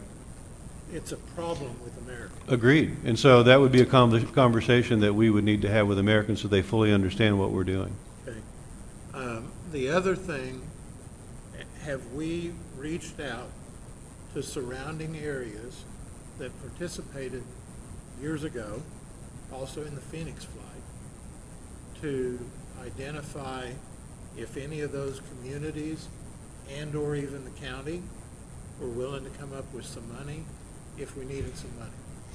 We talked about it at a very high level when we were doing the SCASD grant application, and you get IOUs that early. We weren't really looking to have hard numbers to put into that application, so we kind of have IOUs on some of that, and I would suggest that COVID has changed everything, and the mayor's itching to say something. Yeah, well, we had the conversation with American Planning that Jeff Hart's put together on Tuesday, the 25th of August. That was when the idea of a revenue support was first breached, and the fact that could be a way to avoid the suspension in air service. After that, I immediately called Commissioner Cavan of the County Commission, and I reached out to Mayor Ray Miller down in Artesia, had conversations. Scott, you were in there. We were having a meeting on Wednesday with the representatives from the County Commission when I got the phone call from the Vice President for Network Planning from American, where he said the suspension will not happen. So we had, at that point, we didn't have any specifics. We just had a general discussion, and the county commissioners, without making any hard, fast commitment, did say they were interested and prepared to support air service to Roswell. as with everything, the devil's in the details. Mayor Miller was a little more reluctant to make any hard, fast commitment. I didn't push him because, once again, it changed within 24 hours. We asked to have some people talk. I didn't go. You talked to Mayor Crawford, wasn't it? You or who talked to him? No, I didn't. Somebody did, and I forget who now. Might have been, I forget. Anyway, we reached out to Ruidoso and Eddy County also, but we didn't have final decisions because, once again, the situation changed. So once we know if we have to do any type of financial support, my position is that, yes, we will reach out to our partners to see if they can help us. Some of them, though, are in a lot worse shape than we are. Candidly, there's some very hurting communities. Roswell is still doing better than our neighbors financially. We just got our gross receipts tax numbers yesterday, and we are above budget. So my attitude is that, and then once again, it's just me, and I don't have the authority to make commitments or even have a vote, but we will do whatever we have to, and if we have to do it ourselves, we will. That's, like I said, that's just me. Okay, go ahead. Okay. All right, so if we're done with the air service discussion, which I'd like to say I'd like to see us continue next month, let's go back to the crunch pad. So my thinking on that is that we go ahead and continue this discussion. Now, who's got it? I have a question back on the crunch pad. So, Tim, my question is, and there was a slide up here that showed that one. So we're talking about the one in the middle. Yes, sir. And the one below it and above it, those are future or current? Future. Okay. How far away is that from the latest crunch pad? You see the lower left? Uh-huh. That kind of a white thing, and it looks like maybe Yeah. an airplane. That is the newest. All right. And the old one is over to the right. Okay. Good. So my question is, why would it be necessary to even do a geotech?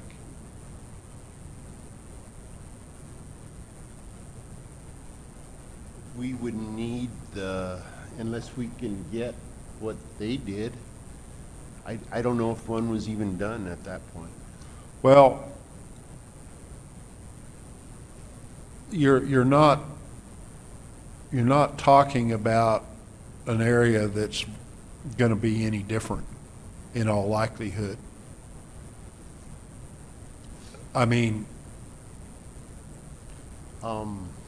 so I guess my question is does that save money?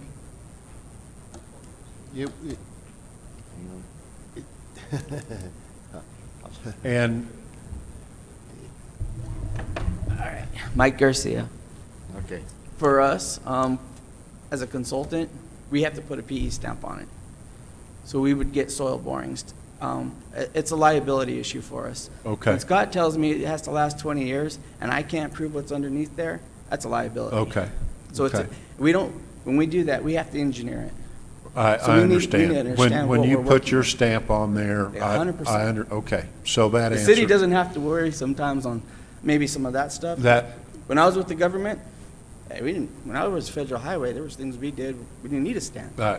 I understand, and that's, Private sector, we're gonna get soil. yeah, okay, so that answers that question, and I do understand why you would need to put your stamp on that. So it appears to me that if Plan B here is acceptable to everybody that's done the work, and we're not talking about a convex or a concave that's really noticeable. I mean, No, it's it's not. only 1%. Right, and so it seems to me that Plan B, which would be the cheapest, I mean, if you can put in 2 of those for one of the other, for the Plan A, over time, it doesn't really make any difference. No, I agree. It's just all, like we said, we started out with, gave you the full blown-up plan, and it's a matter of discussion and communication to come what you guys want, what your budget what your budget is, and what we want to build, and make sure it's engineered properly and built to whatever you guys want. Well, the only reservation that I would have is the control of any spillage from an environmental standpoint, which could probably come back and haunt you worse than any other thing. Yeah. So, I mean, But that's my 2 cents. I think both of those designs that we showed up there can do whatever we need environmentally. I mean, we're not going to build you anything that doesn't environmentally protect you guys. Right. Okay. That's really all I have. Okay, Commissioner Kunkel? It's the middle of September. And we started this discussion at least 4 months ago. And we promised Randy, in fact, I think we had to move the date. We originally said like October, end of October, if I remember right, that'd be available. And then we moved it to the end of December, and we don't even have, it's the middle of September, we don't even have a plan. I would urge the engineering firm to identify the stuff that Randy's talked about in Arizona. And if that works, just go copy it. Figure out what we gotta do. If we gotta do some geotech so people can stamp it, then that's what we have to do. You can pretty easily, I know everybody's concerned about the environmental, and we need to be, but you can put a drain hole in the bottom of that thing and go dig a hole at the end of it that's deep enough and line it with a heavy mill liner, as long as that meets EPA standards, and move forward. It probably won't meet those standards. I don't think. Yeah, you've either got to contain it or pump it, but you can't go, Well, the easiest, and it all makes sense. the easiest thing to do is pump it. That's right. That's right. So I would think that what needs to happen is that by the middle of October, we need to have a plan to go make this thing happen. That gives you guys about 30 days, and if you can copy something that's in Arizona that Air Sales already happy with, or other folks are happy with, then just copy it. Yeah, I agree. Yeah. I think Commissioner Kunkel's on the spot there. I would argue, though, why not copy what we've already got? And that's the ATS, for want of a better term, pad. That's our newer one. Scott, you want to talk about Mr. Nebb's concerns?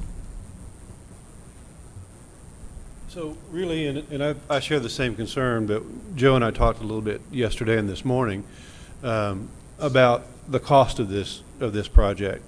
So one of the major concerns that we have is the cost, as the city is that we can't be spending money and just throwing it out there and giving it away, basically. So we have to build the repayment back into the lease. So I've been kind of waiting until we got closer, a little bit past a rough order of magnitude type of number to give AirSale a number. But In my discussions with AirSale, they've been willing to do a 20-year lease, so that's really the number that we want to spread that cost out over. So, once we get closer to a number that I think is more reasonable, that more realistic, that we think that's what we're going to spend and build this thing, then I can give AirSale that number and divide it up into that amortization for the lease rate. But the bottom line is that we got to make our money back. And that was Joe's concern, and I agree, it's my concern as well. We have to make our money back that we invest into this over the time that we lease it to AirSale. So Joe's wanting a full cost analysis to see how that happens. And so that's something I've got to develop. A piece of it for me, and I know Randy would agree too, is that AirSale is bringing in a large number of airplanes many of them will eventually be torn down on that pad. Mm-hmm. So while they're stored, we're making parking rent on those. And that's a piece of that equation too. But for me, that's a hard one to quantify because I don't know what that number looks like. And the city manager's position is we don't need to make back grant money. In other Correct. words, Correct. we talked about the DOT, state DOT money. If we get any other state funds thrown at this, he's looking at recouping the city's What we spend. dollars that go in, which the more we get from elsewhere, the lower that number is, and the correct. quicker it can be recovered, and the more, but that's, and I get where he's coming from. He's Yep. right. But now we got some ideas on what we're looking at, and that chunk from the state DOT is significant, Yes. so. All right, so kind of building on what Commissioner Kunkel's talking about here, we do need to move on this. We need to have that cost analysis for the city manager. We need to have a project timeline, I would argue. And if I'm getting this wrong, please stop me. But we need a project timeline on what's going on. And let's see what we can do. I mean, that's simple things like CES versus going out to bid. CES is quicker, bid could save us a few bucks, but that needs to be presented, and I think this group can make a recommendation to the city manager and the council on that. So, anything else on this? Oh, Randy, come on up, bud. You gotta yell louder. I'm getting old and deaf. At least my wife tells me I'm getting old and deaf. Over to me. Just one thing that I realize the timelines of how we want all this to, or you're aiming at, is the close down of the pad the current pad. I know was January 1st, but we need some kind of assurance that we can still continue business there until the new pad is operational. That's all. From my perspective, once again, in this thing, I'm only one of 5, and at the council, I am 0 votes. I am with you 100%. Nothing will happen until the new pad is ready. Okay. We're not gonna do that to you guys. Business. I mean, I realize we're storing aircraft, but at some point, like Scott kind of alluded to, that at some point, many of those aircraft are gone. They're at the end of their No. life. They flew in here, and that's it for them. So. Gotcha. No, I agree. No, we're not going to leave you guys hanging. At least that's my thoughts. I don't know anybody else has a different opinion. Is Scott the decider on that? I'm sorry, say Are again? you the decider on when the existing pad goes out of service? Maybe Mr. Nebb. Yeah, I was going to say that's probably more Mr. Nebb, but Yeah. And if Randy's concerned about it, have Joe write him a letter. right. Okay. That would be great. Or you could buy him an adult beverage somewhere and he can give you a handshake. Maybe. Let the record reflect that he smiled, The first one or the third or fourth? 3rd or 4th. Okay.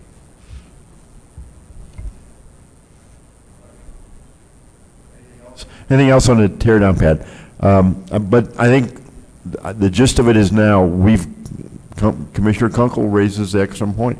We need to move forward. We've been talking this one to death, and we need to get some resolution and movement. And, oh, there comes Mr. Garcia. Okay, go ahead. We would love to move forward. We do not have a current PSA. We cannot Yeah, I sign know. and send you, I have a task order locked and loaded. Without a PSA, we cannot move forward from the city. Okay, no, I got you. And that's, that's going to be something else I want to talk about in a little bit. Okay.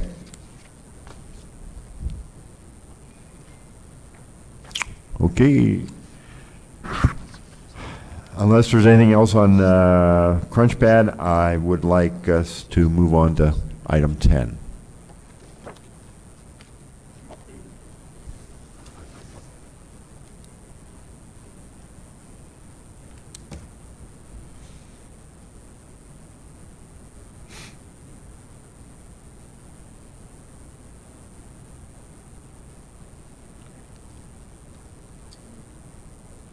Thank you, sir.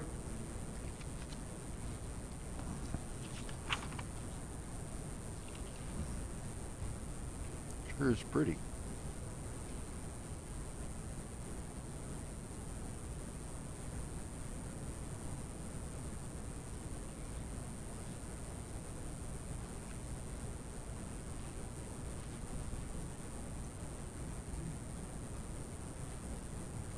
There you go. Mr. Chair, Commission, Louis Nahad, City Engineer.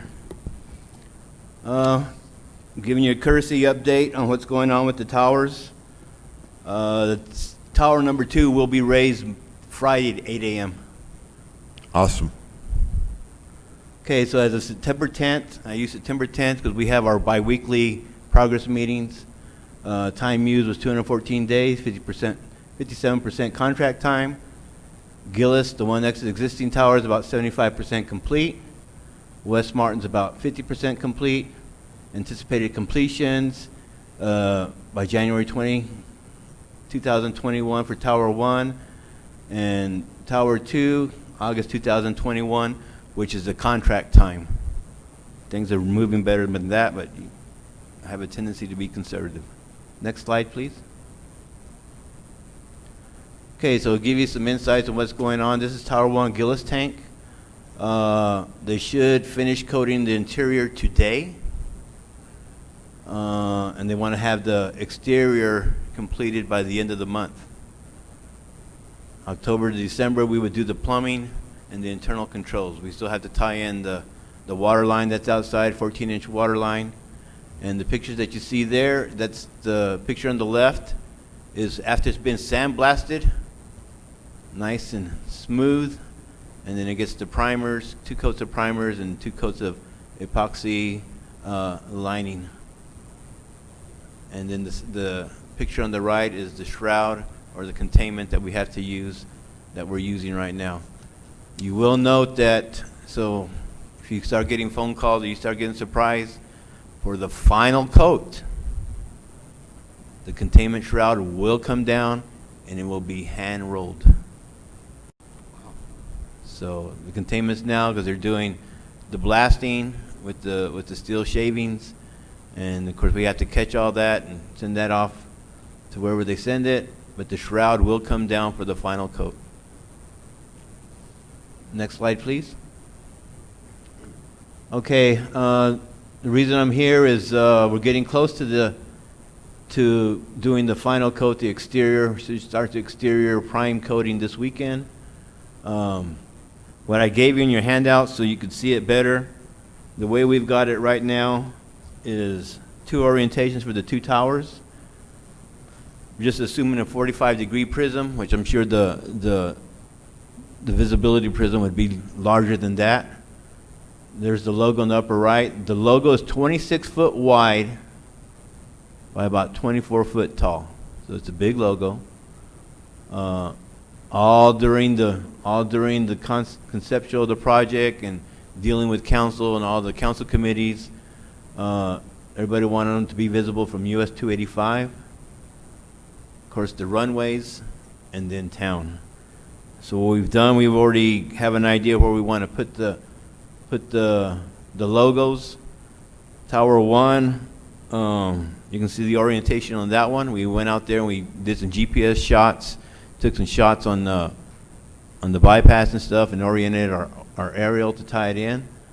On Tower 2 is going to be a simple south side, north side. And I just wanted to give a courtesy report to the commission and just kind of hear some input on that. But I give you the handout so you can see it better. Next slide, please. And then what's been happening this week, you can see what they've done. They weld the plates on the ground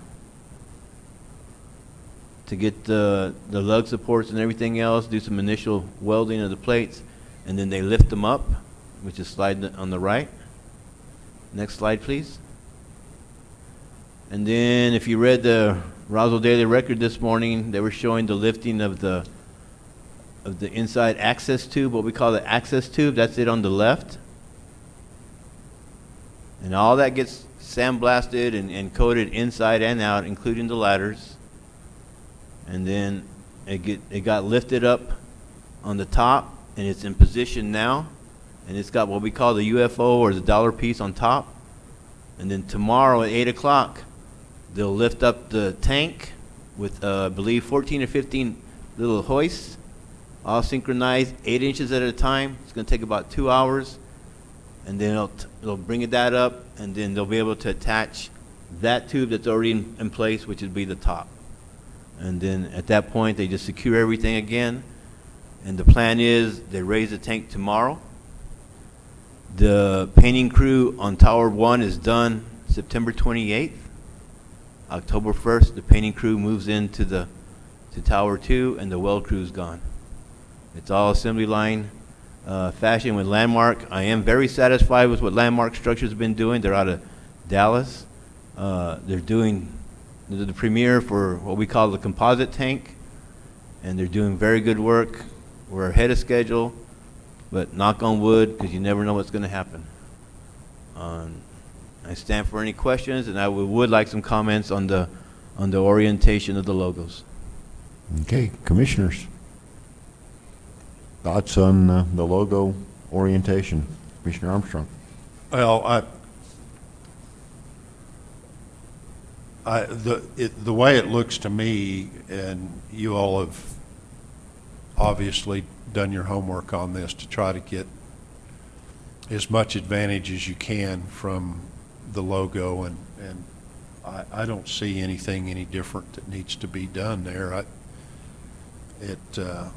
It's captured by the bypass by US 285, so I think that's good, and maybe if they all get finished early, you can send them over to North Garden.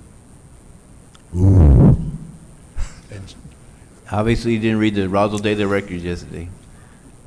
no, I didn't, but I'm just, I don't really know if I'm joking about that or not, because I've never seen a project that has lasted as long as the North Garden has, but, Well, the thing and is, that's not, and that's not airport news, but. yeah, North Garden has been 2 projects. We were there last I year know. with a separate project, and this year on this project.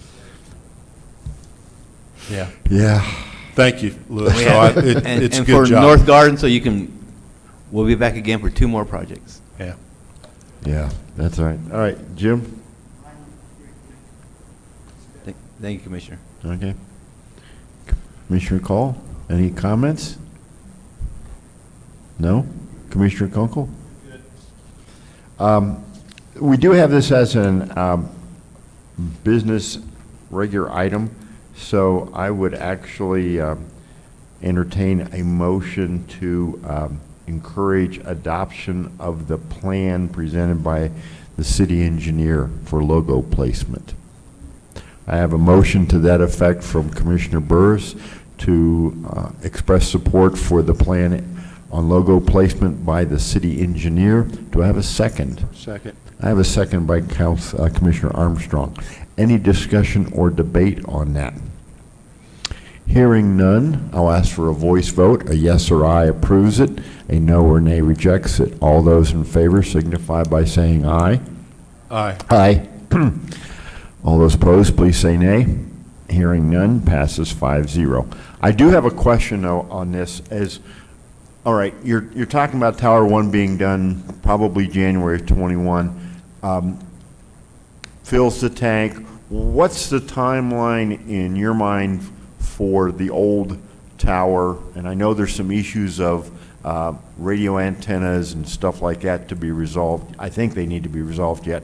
But do you have any kind of a timeline? Absolutely, absolutely. I get that question asked all the time. First, I want to say, Mr. Chair and Commission, thank you for your support on the logo placement. And Commissioner Riley, we have studied it and done a lot of homework on it. To answer your question, Mr. Chair, what's going to happen with the radio equipment, the cell equipment, including FAA equipment, it will all get moved before we tear down the old tower. And what most of the companies want to do, they just want to put new stuff, because you know how technology changes, so everything will be state of the art when it goes up.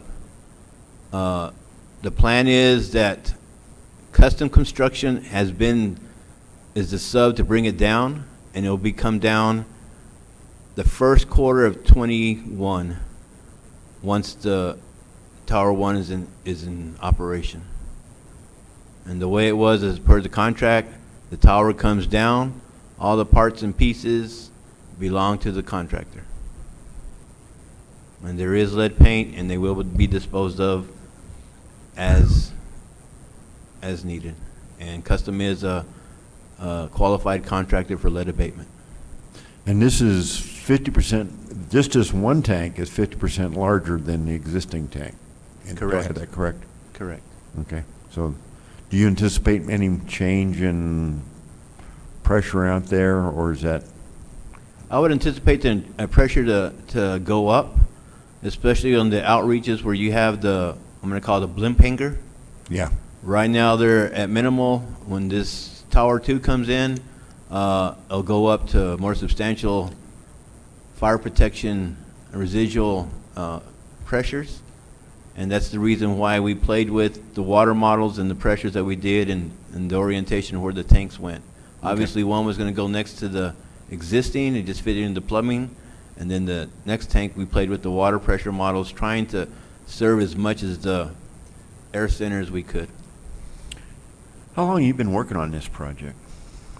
From the time you started to think about it, what would you say? Well, we've been thinking about it a long time. In 2012, we finished the water plan, master water plan 2012. This was on the list. In 2013, I started working, that was before Polisek, yeah, so I was different committees starting to talk about it, and through the years, we've got it. We did the applications, we did the process, and we're finally here. Okay. And it's funded by Water Maintenance Transmission, and it was my decision, Commission, to push this one forward, because I thought from the very beginning in 2012 when I read the report that the airports sorely needed something like this to be visible and be, as a real estate person would say, we have a sign on the lawn saying, hey, we're open for business and we're doing improvements out here. I think it's great. Huge. All right. Any Thank you, other Mr. Chair. questions for Mr. Commissioner. Nahar? Okay. There we are. Discussions for October. This is, let me share with you what I have on my list here. And this was alluded to by Mr. Garcia. Armstrong Consulting's contract, if you will. In August, the City Council approved or sanctioned the decision of the procurement process identifying Armstrong Consulting as the winner of the RFP, or the only qualified respondent to the RFP, therefore the winner, and authorized the city manager to enter into negotiations for a future contract. So this current one expired, Mike? End of July. Okay. So we're actually in some kind of month-by-month thing. Because, or are they doing this out of the kindness of their heart? No, it expires at the end of September. It's the end of September. All right. So, the problem is it has to be approved by the council, which doesn't meet until October 8th. But, and there's no assurance it will be available by the October 8th. That being said, I'd like to have a presentation to this body on what is this contract? What does the scope of this service, what is Armstrong, we hear from them on a regular basis. They're a critical part of the equation, but in many ways they're mysterious and exotic. So anyway, I was going to say, let's get into that. The other thing is, and this was alluded to briefly by Mr. Scott, is expanding the storage area. What does that really mean? What would that entail? So I'm thinking that kind of thing. Hangar 84 project, the whole thing, everything from the funding through any kind of preliminary designs to what we're looking at, those kinds of, that endeavor, some type of timeline. I think the air service discussion needs to continue. The points raised by Commissioner Kunkel about where are we at with American, how do we preserve that, while at the same time seeking to expand it. We don't want to screw up what we got in our efforts to get more, but we don't want to avoid trying to get more if we can maintain what we have. It's a delicate balance, but let's have that discussion. Those are the four things I have. We're finally done with the minimum standards and all that, which has consumed us for 6 months. The crunch pad is the fifth item. So, what am I missing? Could we get an update, and maybe that's fairly simple, on our status with the FAA on the old airport? Excellent question. I think that's very good. Old Municipal Airport update. Very good. Anything else? I'm glad you thought of that, because I had forgotten all about that. Scott, is there anything you want us to bring on? Okay, because you can always throw stuff on here. All right. Are you turned on? Okay, I hit the button and it didn't work. okay. Randy, you got anything else for us? Appreciate you being here, by the way, a whole lot. Really. All right. Louis, anything else you want to chat with us about? No, sir. All right. What are you laughing about? Oh, well, we could talk about it. No? Okay. Counselor Stubbs, anything you think we need to be looking at that we've neglected? Okay. Tim? Okay. I would note that you may have seen, you hopefully noticed the signs.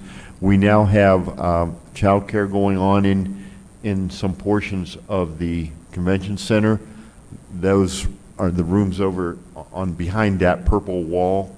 They have these restrooms over here designated for them.